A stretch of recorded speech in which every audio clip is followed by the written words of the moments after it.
नमस्ते, नमस्कारम, नर्मदे हर।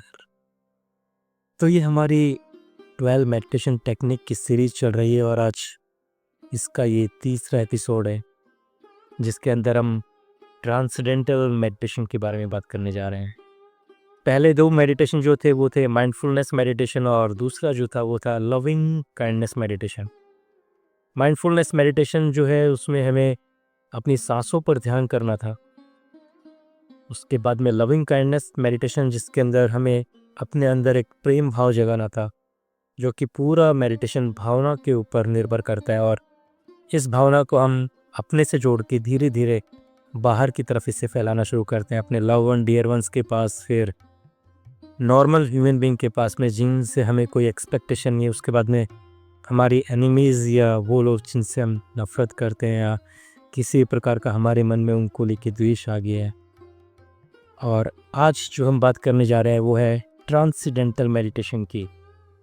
इसके बारे में बात करेंगे ज़ेन मेडिटेशन की और विपासना मेडिटेशन की। शायद आज के इस एपिसोड में हम इन तीन मेडिटेशन को लेकर डिस्कस कर ले और इन्हें कैसे किया जाता है या इनके क्या फ़ायदे हैं, इसे ऐसे करने के कौन से तरीके हैं उसके बारे में डिस्कस कर लेते हैं। तो ये है ट्रांसेंडेंटल मेडिटेशन। ट्रांसेंडेंटल मेडिटेशन की सबसे बुनियादी ज़रूरत ये है कि इसमें आपके पास एक गुरु होना चाहिए या कोई ऐसा होना चाहिए जो आपको देख रहा हो, समझ रहा हो और जिसने आपको एक मंत्र दिया हो। ट्रांसेंडेंटल मेडिटेशन जैसे हम बोलते हैं तो इस ट्रांसेंडेंटल वर्ड का मतलब ही ये है कि इसके अंदर हम ब्रेन का, माइंड का, लॉजिक्स का, एजुकेशन का किसी भी चीज़ का इस्तेमाल नहीं कर रहे हैं। इसमें सिर्फ एक ही चीज़ का इस्तेमाल होगा, वो होगा वो मंत्र जो कि आपके गुरु द्वारा आपको दिया जाएगा। ट्रांसेंडेंटल मेडिटेशन में सबसे इम्पोर्टेंट चीज़ ये है कि आपका जो मन भाव है, जो आपका जो भी एजुकेशन या जो भी आपका लॉजिक है, वो सब आपको परे रख के अपने आप को कंप्लीटली सरेंडर करना होगा अपने गुरु के पास में। इस मेडिटेशन में भी आपको वैसे ही नीचे आसन बिछा के या कुर्सी पे बिल्कुल सीधे बैठना होगा। कमर आपकी सीधी होनी चाहिए, शोल्डर तनाव मुक्त होने चाहिए, कंधे आपके बिल्कुल रिलैक्स मोड में और गर्दन हल्की सी ऊपर उठी हुई। केंद्र पे आपका ध्यान और आंखें बंद, चश्मा हटा के और मुस्कुराते हुए गहरी सांस लेनी है और उसे छोड़ना है और धीरे धीरे नाक से सांस लेके नाक से सांसों को छोड़ना है। और हाथ आपके खुले रहेंगे या तो फिर आपके इस मुद्रा में होंगे। आप इस मुद्रा में आराम से बैठिए और जो भी आपके गुरु द्वारा मंत्र दिया गया है उस मंत्र को आप धीरे धीरे रिपीट करिए। अब यहाँ पे मैं जब बोल रहा हूँ कि इसमें आपको जो है बिल्कुल सामान्य आदमी बिना किसी लॉजिक का या बिना किसी बुद्धि को इस्तेमाल करे आपको फॉलो करना है, वो इसीलिए बोल रहा हूँ क्योंकि इससे जुड़ी एक कहानी है, सत्य घटना है और ये घटना है साउथ की। मेरे को उनका नाम तो नहीं पता, लेकिन एक घटना ऐसी हुई थी कि एक गुरु थे जो कि अपने शिष्यों को आश्रम में दीक्षा दिया करते थे। वहाँ पर एक व्यक्ति इतना साधारण, इतना कोमल भाव वाला आ गया था कि बस वो गुरु के प्रेम में था और उनके गुरु को लगता था कि मैं इसको क्या सिखाऊं। मतलब उसको अगर आपने बोल दिया कि कमरे से बाहर जाके बैठ जा तो वो बाहर जाके बैठा रहेगा, जब तक आप उसे बुलाओगे नहीं वो वहीं पे बैठा रहे। मतलब वो अपने बुद्धि का बिल्कुल भी प्रयोग नहीं करता था। वो इतना प्रेम भाव में था अपने गुरु से कि अगर गुरु ने बोला है कि भोजन कर लो तभी वो भोजन करेगा, गुरु ने बोला कि भोजन मत करो तो वो भोजन नहीं करेगा। तो उनको लगता था कि बाकी जो शिष्य हैं जो कि अपनी बुद्धि का भी इस्तेमाल करते हैं वो ज़्यादा समझदार हैं और इसको मैं क्या ही सिखाऊं करके ऐसा।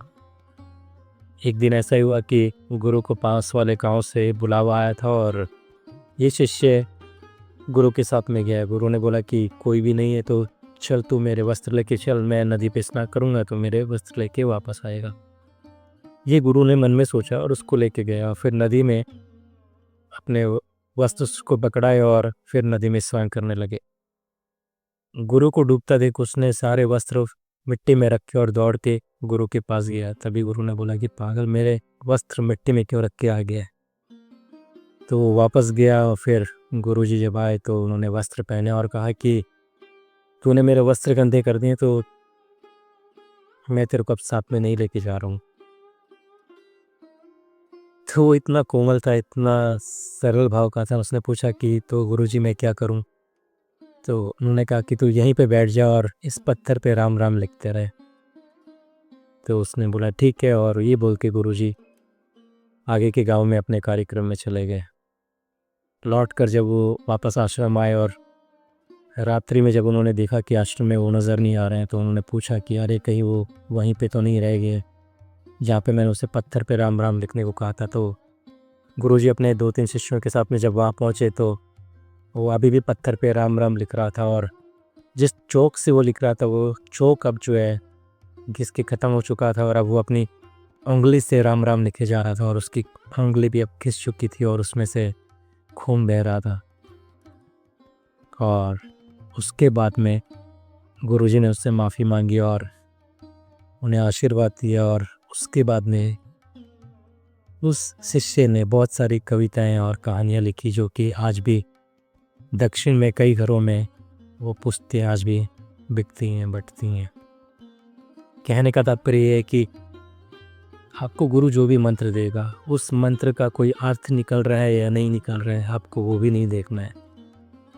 क्योंकि ज़्यादातर लोग बोलते हैं कि गायत्री मंत्र हमें बताया गया है गुरु द्वारा, गुरु मंत्र या ओम चैंटिंग का वर्ड दिया गया, या हो सकता है कि आपको शिट दे दे, हो सकता है कि आपको वो वाव वाव दे दे। वो जो भी दे आपको उसमें लॉजिक नहीं लगाना है।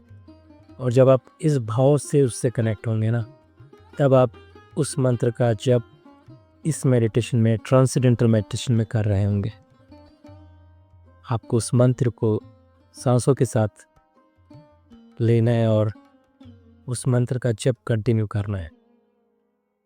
इसका प्रभाव ये हुआ कि आपके मन में कई ख्याल आ रहे होंगे, लेकिन आपका धीरे धीरे मन सब चीज़ों से हट के उस मंत्र पे फोकस करना शुरू हो जाएगा।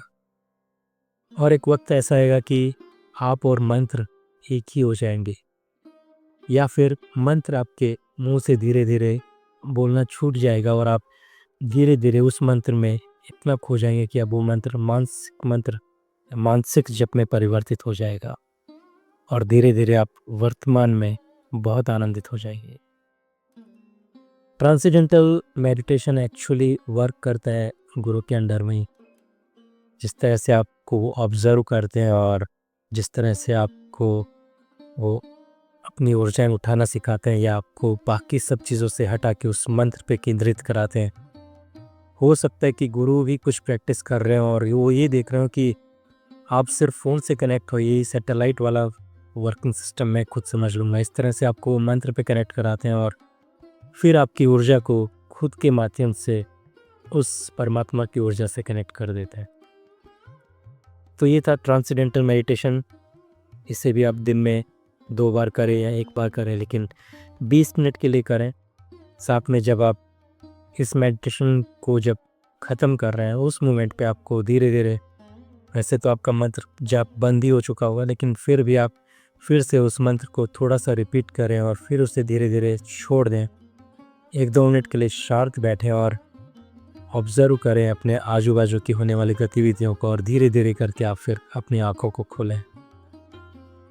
इस तरह से ट्रांसेंडेंटल मेडिटेशन वर्क करता है। ये था ट्रांसेंडेंटल मेडिटेशन, और ट्रांसेंडेंटल मेडिटेशन कंप्लीटली गुरु मंत्र के ऊपर ही डिपेंड करता है। नेक्स्ट जो 2 मेडिटेशन है जिसे हम कहते हैं ज़ेन मेडिटेशन और विपासना मेडिटेशन, हम नेक्स्ट एपिसोड में उसके बारे में डिस्कस करेंगे और जानेंगे। आज का एपिसोड आपको कैसे लगा कमेंट करके ज़रूर बताइए, और बने रहिए मेरे साथ यूं ही आनंद में। नर्मदे हर।